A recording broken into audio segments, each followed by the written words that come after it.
Hola hermanos, amigos, ¿cómo están? Otra oportunidad para compartir un pensamiento de la palabra de Dios. Y he estado leyendo en los Hechos y es impresionante ver con la valentía, el denuedo, como dice acá, que los apóstoles aprovechaban cada oportunidad para hablar de Jesucristo. Y si bien lo que los querían callar y les decían, les prohibían que hablaran de la resurrección de Cristo, ellos salían igual y seguían predicando ese mensaje que el Señor les había dejado para que compartieran. Y quería leer unos versículos en el capítulo 4 de Hechos y pensar en dos aspectos que la gente veía en los apóstoles, en este caso Pedro y Juan, la gente que veía en ellos.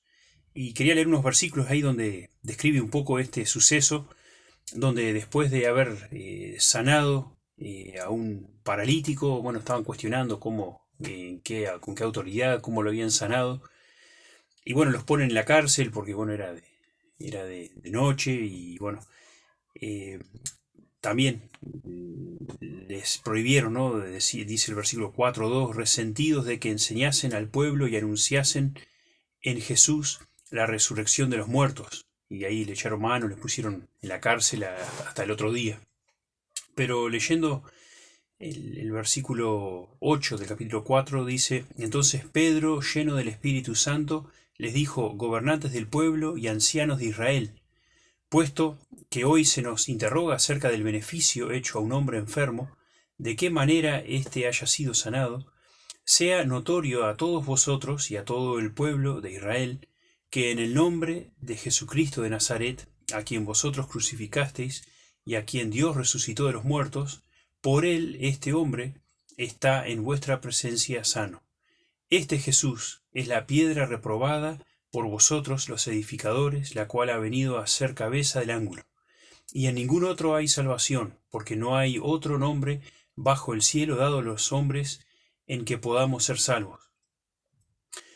Vemos esa respuesta de Pedro, dejando clarito quién era Jesucristo, a quienes ellos habían crucificado, y vuelve a hacer hincapié a quien Dios resucitó de entre los muertos, ¿no? Le habían dicho, no hablen de eso, y qué es lo que Pedro primero saca a la luz, este punto tan importante, que Jesucristo había muerto y había resucitado.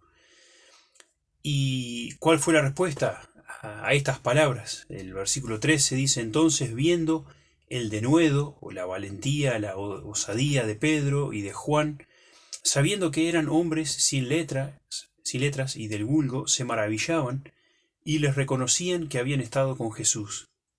Y viendo al hombre que había sido sanado, que estaba en pie con ellos, no podían decir nada en contra. Dos cosas que las personas que estaban allí vieron. No había otra, tenían que verlo. Dice, viendo el denuedo, que eran hombres sin letra del vulgo. Dice, se maravillaban y reconocían que habían estado con Jesús. Vieron que habían estado con Jesús y Jesús había hecho esa transformación, ese milagro en la vida de estos hombres. Y no solamente vieron estas características en los discípulos, en los apóstoles, sino que también vieron al hombre que había sido sanado. Vieron el producto de la obra de Cristo en la vida de este que era enfermo y ahora estaba sano, andando entre ellos. Y yo me preguntaba, ¿qué ve la gente cuando me ve? Eh, ¿Será que la gente ve a Jesucristo? ¿Ve sus virtudes, sus cualidades en mi vida? ¿Ve el efecto de su obra en mi vida y quizá a través de mi vida hacia otros? Que este sea nuestro anhelo, que estemos con Jesús, como lo estuvieron los discípulos, día tras día, para que Él nos llene de su gracia, de sus virtudes y también de su poder para también bendecir a otras personas. Que el Señor les bendiga.